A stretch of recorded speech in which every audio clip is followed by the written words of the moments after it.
All right, so welcome everyone. This is the second session.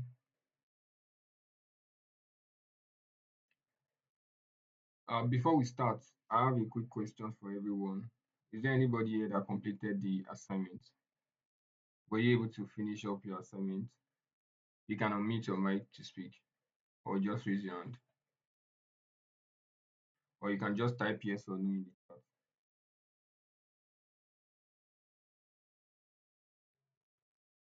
I'll be in the chat.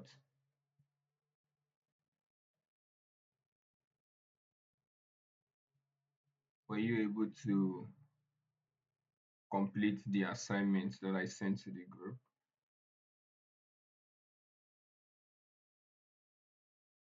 And also, quick one, I think we have some names here. Which country are you joining us from? Emmanuel, thank you. Emmanuel completed his assignment. Who else? Damilare,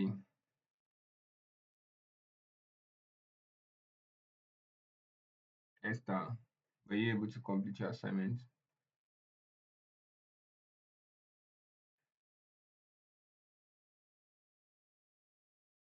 I want to assume everyone here is currently in Nigeria. Yes, okay, awesome. Okay, that's great. Um, is there any question from what we did or something that you were trying to do that is still unclear to you? Is there anything at all that you feel like, all right, Damilare, thank you. Is there anything at all that we did from last week that you think that's okay? You might need a little bit of clarification.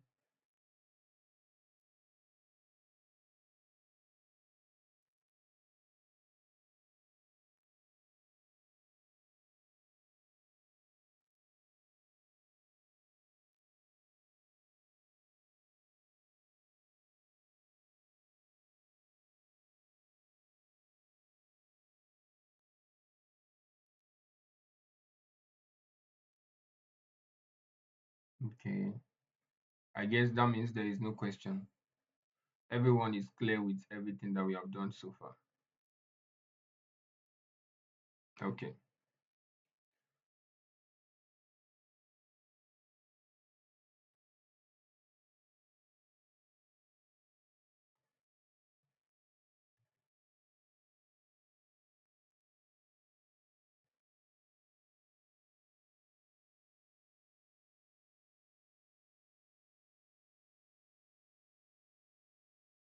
So let's start today. Today we are going to talk about the openings. The opening is like the first phase of chess game. Whenever you want to play a chess game, um, it's roughly about the first 10 to 15 moves that you are going to make in your chess game whenever you start a game. And most beginners, they just play randomly, right? So when you ask a beginner to start a game of chess, especially when they know the name and everything, they are too eager to play chess, so they just move randomly. So the opening that we are going to talk about here is your first 10 to 15 moves of your chess game. um it's not about, you know, just moving the piece that just interests you. Yes, that might look interesting to you that you are able to just, at least you know how these pieces move, so you're just moving them. But this is where the mistake is. Every strong player must have a plan from your first move. So you must have put up a plan for every single move, at least the first 10 to 15 moves. There must be a solid plan on ground of where you are going to place each and every of your pieces.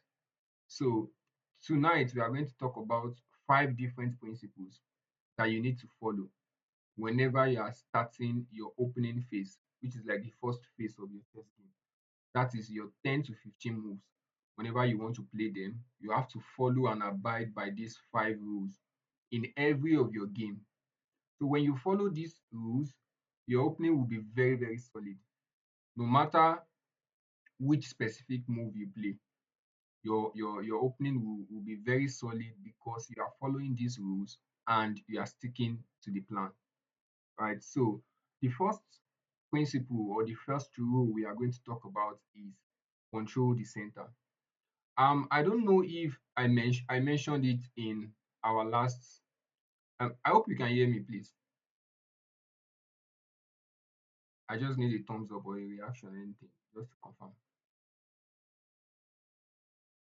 All right, thank you. So I don't know if I mentioned this from our last conversation that the center is the most important squares on the board. These four squares that I highlighted here, E4, E5, D4, D5. These are the most important squares on the board. Any piece that you place in these four squares that I've highlighted, they are very, very important. And it is important that your first move in the opening, you are either controlling these four squares or you are occupying it. So this is how you start your game. Control the center. That is the first principle. You see these four squares that I've highlighted here, you need to find a way to control them. And how do you do it? One of the ways is to push your pawn forward like this, just like I've played it here. You play pawn to e4. With this your pawn to e4, you've been able to occupy e4 square. That is one. You've been able to occupy it, which means you are controlling the center. You are controlling one of the four most important squares on the board. You follow the rules like that. And secondly, you've also controlled another square because if you know it, you know that pawns capture diagonally like this or like this. Anything that is here, they capture it. So now, even though you are not occupying this d5 square, you are controlling it indirectly. In case anything happens to land on this place, you can capture it. So this pawn is now controlling two of the most important four squares on the board. You are controlling two of it. So by playing just a single move, unlike beginners, whenever they want to start their game, some beginners even play as much as this. So this is where the mistake is. This is not like this move is not a move or is not something that is playable, but you are not following one of the chess principles or the opening principles that says control the center. This your pawn is not in any way controlling these four centers that I've highlighted here because it is occupying this and it is controlling this, and it is not one of the four squares at the center.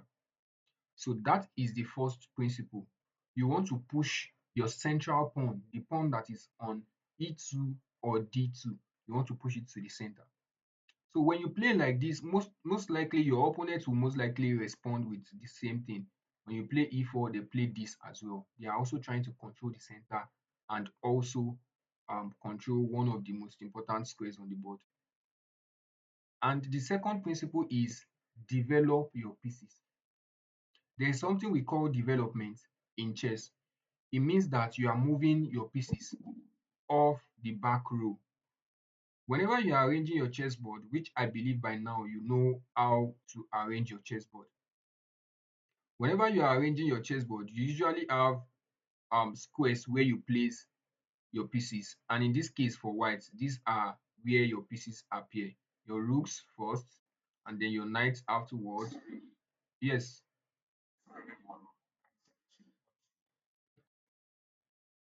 Okay. If what? Yes, yes, I'm recording it. Yes, yes.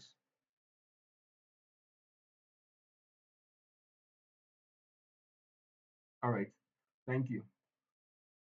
So, you have your knight afterwards, your bishop, then your king and queen. This is where they are when you start the game. Same thing with black.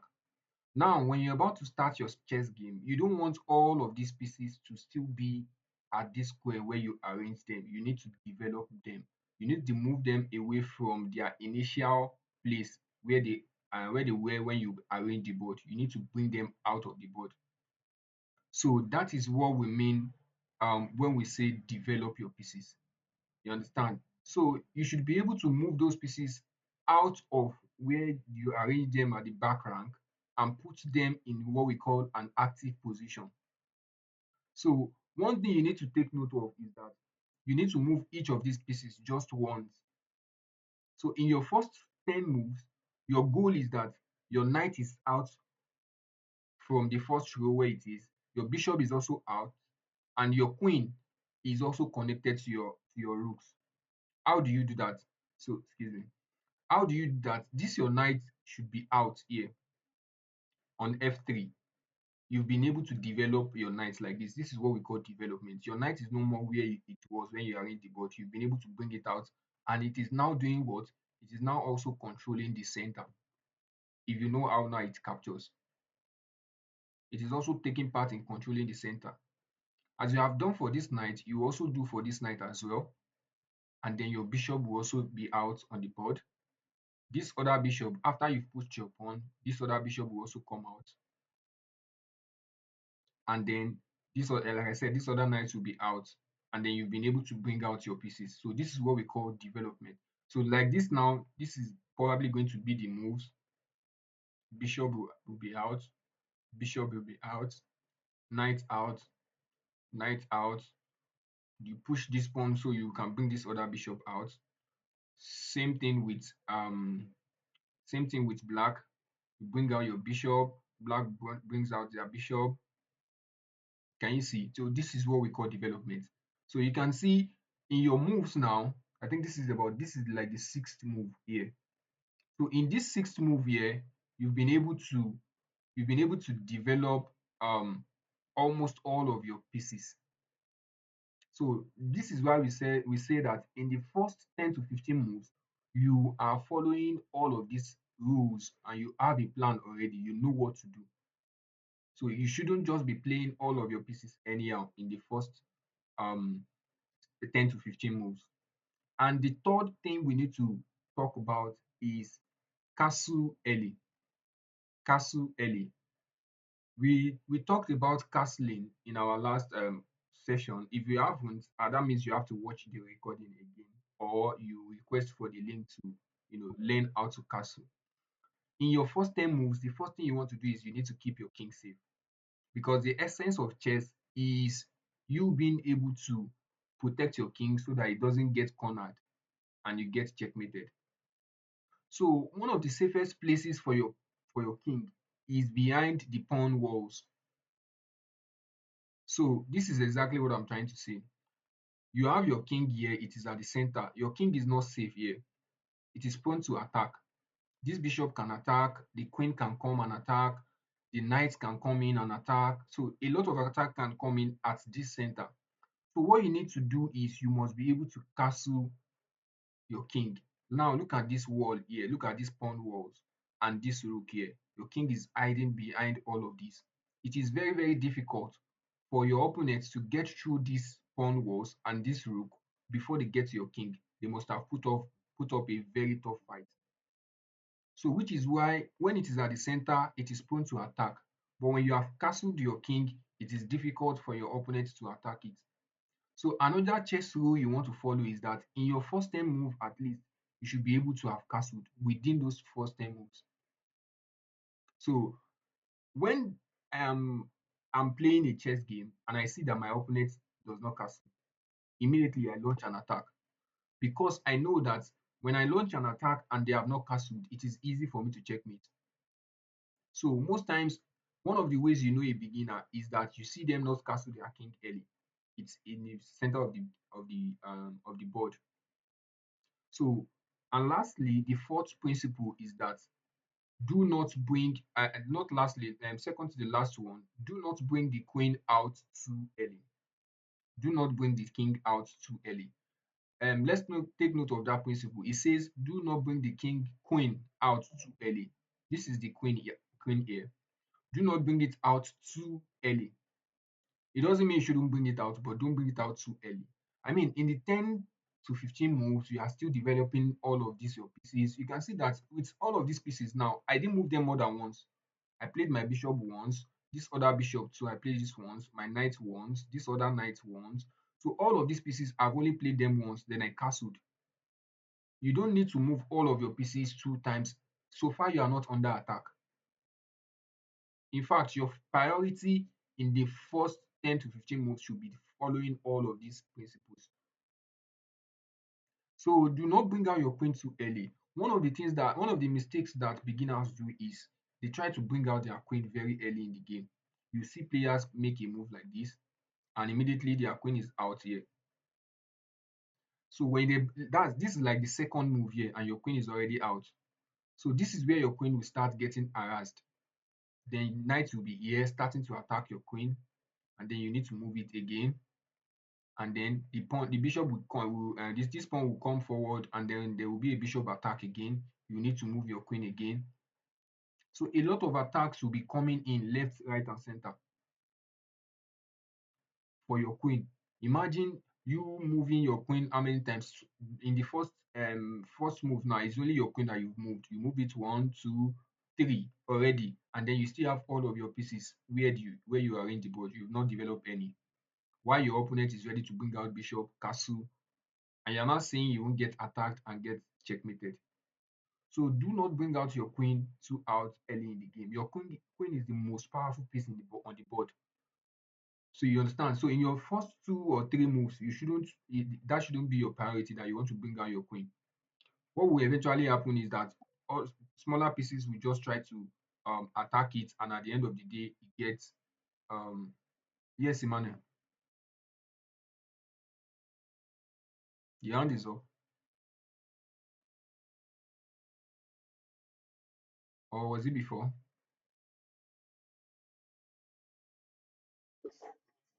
Okay, it's not all right. I'm trying to admit.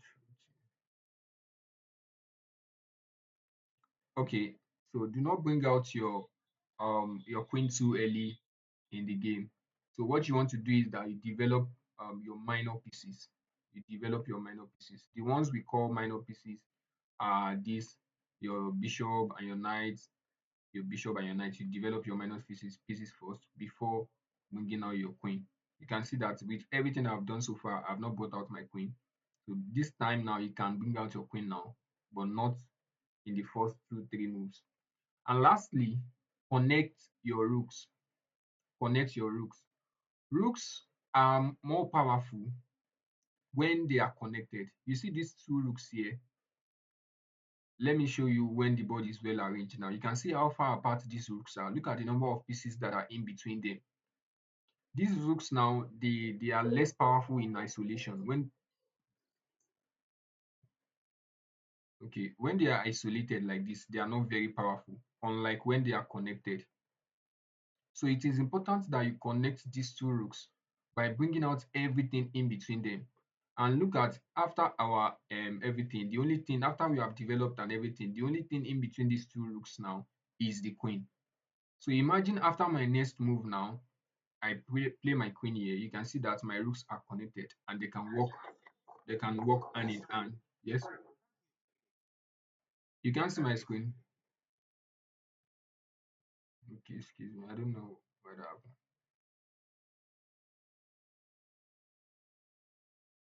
How about now? Oh wow.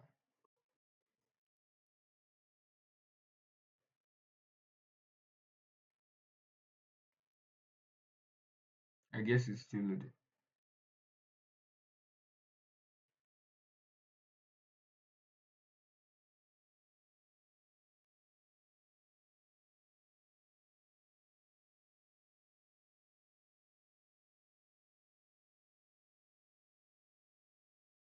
Why is it taking forever to share?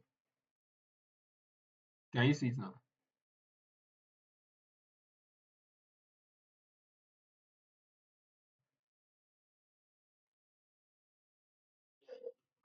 Okay, okay. Thank you. So I was talking about connecting your rooks, and I was showing us how the rooks at when you set up the board, they are not connected. You have this number of pieces in between them, so they are not connected. And after you've arranged the board, and like after you've followed the first four principles, this is what you have. This is what you have right now. After following the first four principles, this is what you have. And the only thing in between your rooks now is this queen.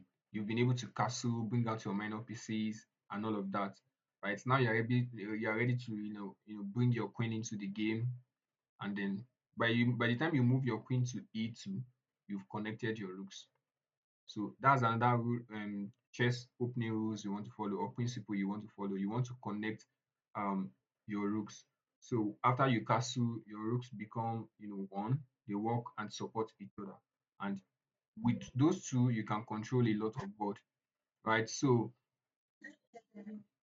yes,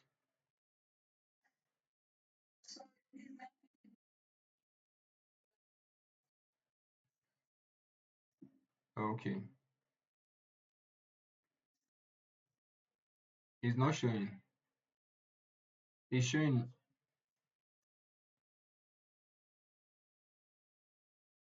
Okay, okay. Let me take it again. So we have five of those rules. I'm not going to be a little bit fast on it. The first one is control the center. First one is control the center. I mentioned that these four squares are the most important squares on the board. So whenever you want to play, you control the center with it. And the two pawns that can control the center the most, these are the two pawns here. So either you push this pawn or you push this one, you control the center with it. So when you play this, you are controlling the center and either occupying it or controlling it by from like a point of capture. So you are controlling d5 and e4 like this. So black is also going to do the same thing. And the second one is develop your pieces. So when we are talking about developing your pieces, it means moving them out of where you arranged them when you started the game. So this is where they are. This is their initial back rank. So in order to develop them, you need to bring them out of the board, like to put them out to the front of the board, right? So the knight now should occupy this square. White black is also going to do the same thing. So what you are doing now is you are developing your pieces, and then your bishop will also going to be here. Black bishop is also going to be here, and then you have your other knight, the knight here, pawn, this pawn here, and then the bishop, this bishop here, and then you castle. So another one after the second one, which says develop your pieces, the third principle is castle early. Castle early. So you develop your pieces. The next thing is for you to castle. You move your king two times, and then the rook come to the other side. So you've castled like this. Your king is safer when you castle. And then afterwards, the next one is, excuse me, you need to do not bring out your queen early in the game. So this is your queen now, and I think I demonstrated it here. Demonstrated is it here that you after playing this and your opponent plays this, your next move is you bring out your queen, and then it starts getting harassed. You have knight here attacking your queen. You need to move your queen away, and when you move your queen away, you can probably get something like this, and there's still an attack again. You need to move it again. So you've just moved a single piece how many times? Three times. One, two, three, without doing anything. While your opponent is ready to bring out their bishop, castle, develop the other one, and you have not yet brought out anything except the queen. So this is why you don't want to bring the queen too out early in the game. Castle all of your pieces. At least the first two, three moves, don't bring out your queen. After you have done almost the first four principles, then you can bring out your queen. And lastly is the connect your rooks rule. So after following everything here, the next thing is to probably play your queen to e2 or d2, and then you connect your rooks. And I think that is exactly what black will also do, and they will connect their rooks. So these five principles: control the center, develop your pieces, castle early, do not bring the queen out too early, and then connect your rooks. They are the most important principles you need to follow. You need to follow it religiously whenever you are playing your chess game. Even you have to ask yourself that, have I followed this rule? Have I done all these things before you can start attacking? So if you don't follow them, you most likely make a mistake that might affect your game in the long run. Remember, I said this is the opening phase, because we have three phases in chess. We have the opening phase, we have the middle game, and then we have the end game. Right? So if you don't follow these rules in the opening phase, you might likely run into a little issue in the middle game and in the end game. Right? So your opening game, the plan you have at the beginning will most likely affect your middle game and how the game is going to end eventually. Right? So um let me show you some things, right, that you can use whenever you want to play your chess game. We call it openings, right? So there are some openings in chess. We have I think I don't know the facts correctly, but I know that we have millions of openings. How you can start your game. There are millions of ways you can start your game, right? But there are some that you as a beginner can follow, right? That has been set as an opening that you can use. So when you follow these openings, it is easier for you to do a lot of things rather than you playing it anyhow. So the question now is that someone might ask is that which one should I bring out first? Should I bring out my knight first? Where should I play my bishop to exactly? And how do I bring out all of them? Where how do I know where to place which one? You understand? So this is where what we call the openings come in, chess openings or chess opening systems. So, like I said, we have millions of openings, and most of them are named after a particular country or a particular person that introduced that particular rule. One of the chess opening is what we call the Italian game. Just like it is in the name, the Italian game is from Italy and it was introduced by the Italians. So they are the one that brought this opening, and this is how you play the Italian game, right? The Italian game is used by white. So whenever you are playing as white, that means you are using white and your opponent is using black. You can use Italian game against your opponent. And this is how it goes. You have to follow them because I think it's about 4 5 first moves that has the specific places you need to place your pieces. So when you place your pieces like that, it is called the Italian game. And most times that you are playing as white and your opponent is playing as black, whenever you use that opening, your opponent already knows that, oh, this person is using Italian opening. So the opening goes thus: e4. So e4, you are controlling the center. You understand? And your opponent will most likely respond with e5. If your opponent does not respond with e5, then the game is no more Italian. So your opponent responds with e5, and then you play knight f3.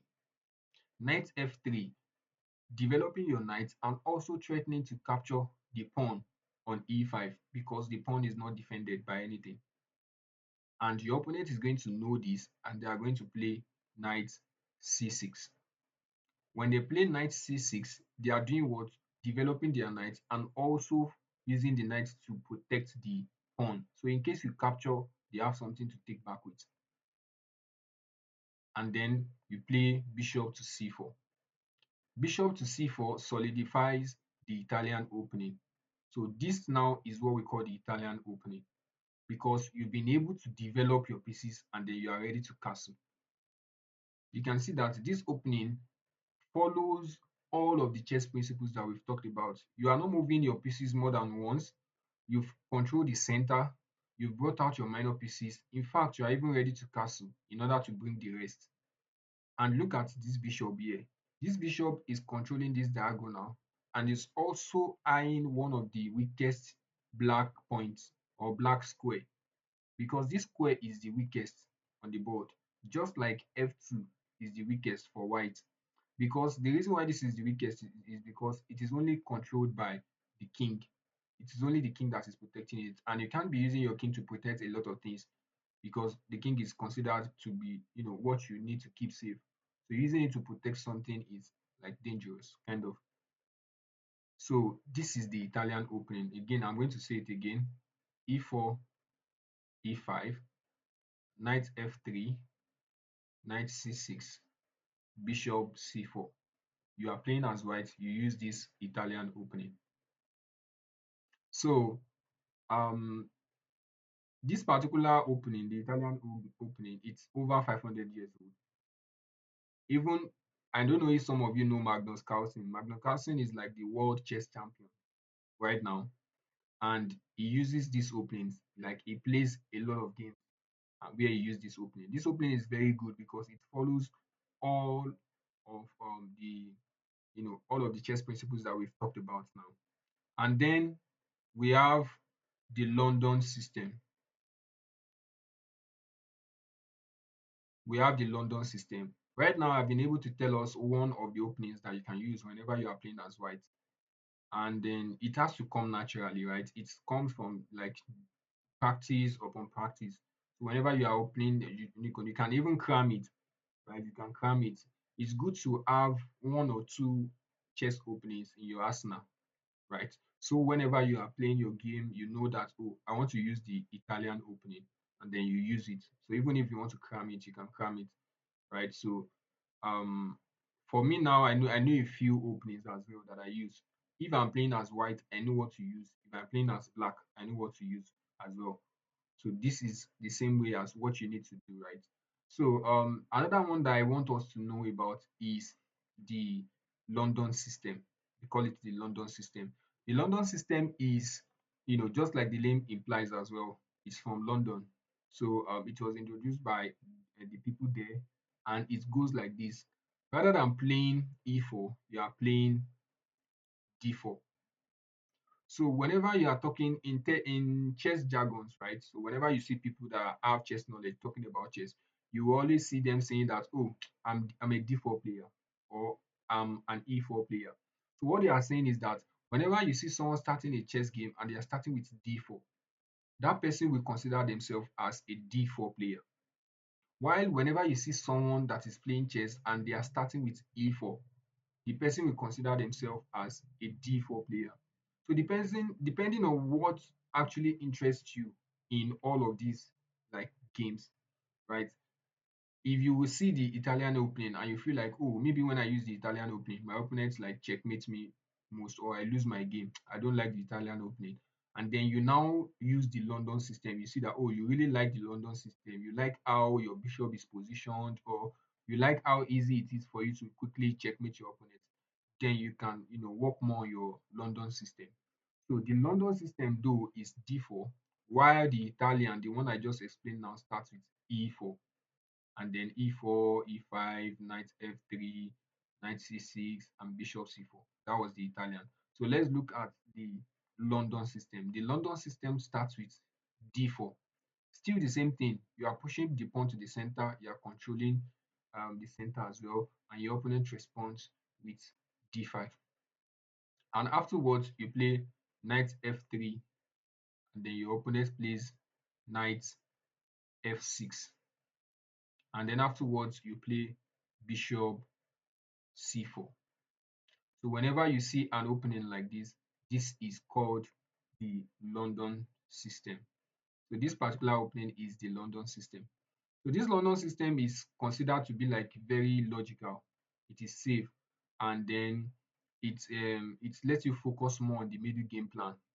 Like, and then when we get to middle game, you understand what I'm trying to say, right? So this is how the Italian opening works. So regardless of what your opponent plays, regardless of what they play, when you play a move like this is the Italian opening.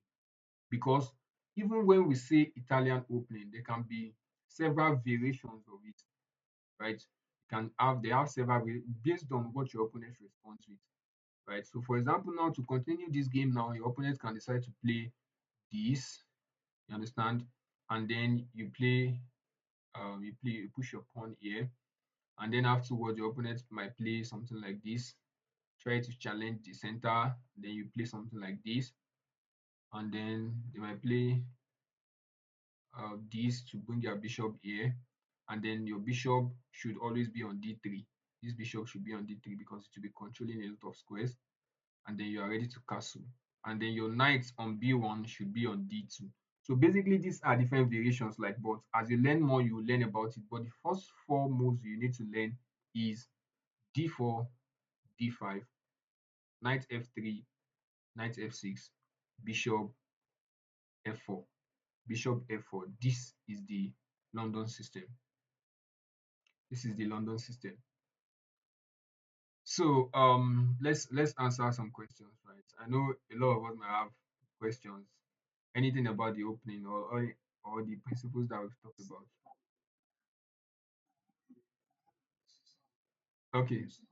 Yes, listen. Yes.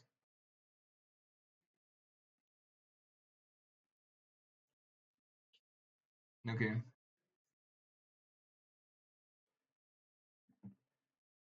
Um. Yeah. Look, this is what we are going to do. Right? Let me delete all of this. Let's see how long it will take to castle, right? It actually follows it. It actually follows it. I'm coming. I want to play it.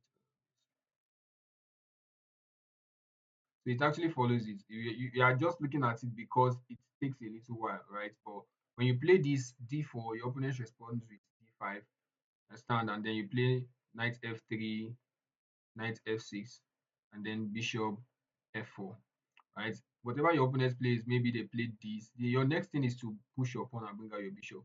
Right, sorry, bishop to d3. And when your bishop is on d3, your king is already safe. Understand? It takes only two pieces to bring out the bishop here.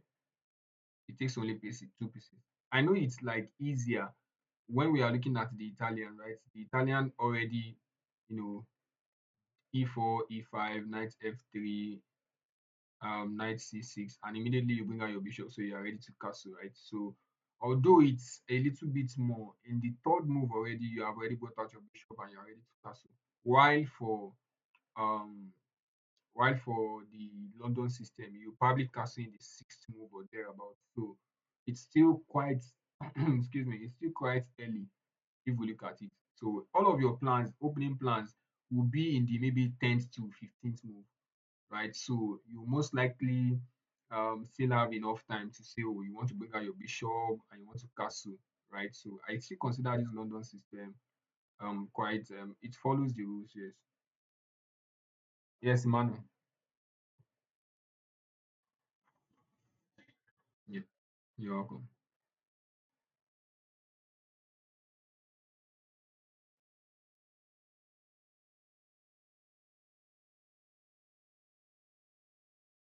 King game. No, no, you don't castle for the queen. The queen is the most powerful piece on the board. You understand? So it's the most powerful piece on the board, and it has 9 points. I mean, if we are looking at it from the points angle, I don't know if I mentioned about points in our last session, but the pawns here they are just 1 point, and then the rook is 5 points, the knight and bishop 3 points, and your queen is 9 points. The king does not have any point because when your king is cornered, the game has ended. So there is no point for the king. So now you know how powerful it is for it to take 9 points. So that means it's very powerful. So for any piece to say that they want to come and challenge the king, the queen rather, they must be ready for a fight. Like a bishop cannot just come alone now and wants to challenge the queen, it will get captured. So the bishop must probably be supported by another piece or something thereabout before it can attack the queen. But not for the king. A bishop alone can come and attack the king, and then you have to that's a check. You have to move your king away, something like that. But that's not possible for the queen, which is why you need to castle and keep your king safe, not the queen. In fact, it is better to bring your queen out in the game for it to play and fight in the game than you keeping it or something. But you can't do that early, just like the rule says, not early, but you can bring it like in the game when the game is already on. You've done all of the rules. Your queen should be out and start, challenging your opponent and everything.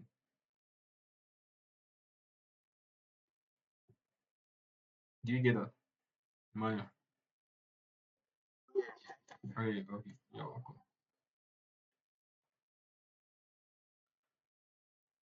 So, if there is still any question, I think we still have some time. You can drop in the chat. I think there is a message. You can drop in the chat, or you can just unmute and if it's about the opening. Which one do you like about the in the opening? I know you might need to like play some games with these openings for you to really determine, which one you will choose. But I mean, at the end of the day, it's best to even know both. Best to know both of the openings so you can pick anyone during your game and you use it.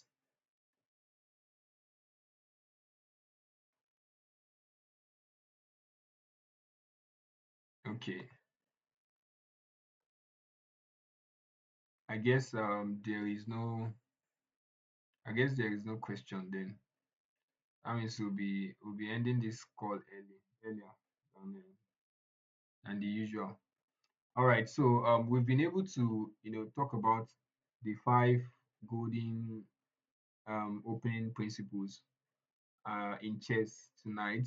And we've also talked about two opening systems, the Italian game and the London system. So I'm going to send in some assignments. Just want something for us to practice as usual in the group. And next Sunday, we are going to talk about tactics. Tactics is like your weapon, right? So for every battle, you need to go in with like a master plan. You need to go in with a plan, and at the same time, you need to buy all the necessary weapons like a gun or sword or shield or everything you need. So the plan now is the roadmap and everything. The plan is what we have talked about in the opening rules and everything. While the tactic is like your sword. Okay, the maintenance. Okay. The tactics is like your sword and everything like that. So the tactics now, you are done with the opening, you've developed your pieces, you've followed all of the principles, and it is time to start attacking. So this tactics is what is going to help you start attacking your opponent because you want to penetrate. As white, you want to penetrate into their territory. Right? As black, they are also having the same intention in mind. So imagine two people having like bad intention in mind for each other, and then it's just the best man wins, right? So it depends on who has the best plan and who is patient enough to execute that plan. So tactics is like okay, I don't want to go too deep into it, right? So let me just leave that for next week, right? We'll go into the details. All right, so that's everything for tonight. I guess I'll see you 9 p.m. next week. There's a question. Yes, Emmanuel. Oh, okay, it's Damilari. Yeah, yeah,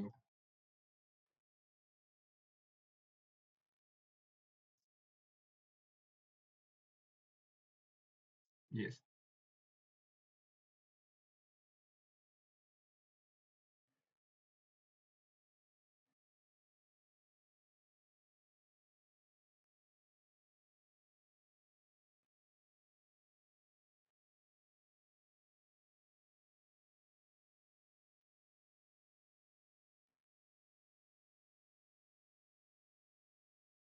that.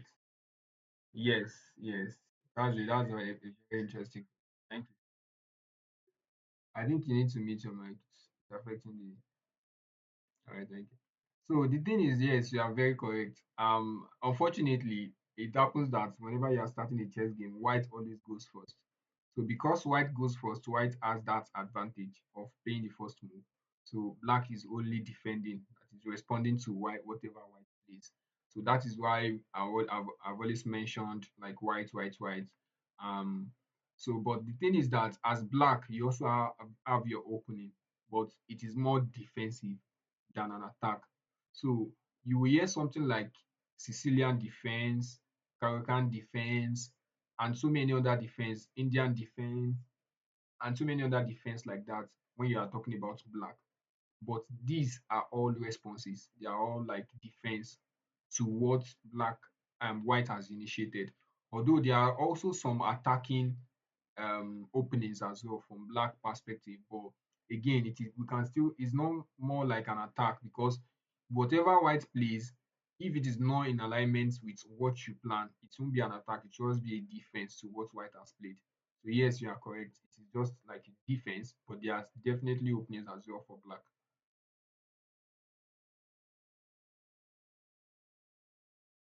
Okay. All right. Thank you. So I guess we can end the call now, and then I'll see everyone next week. Thanks for joining. Bye for now.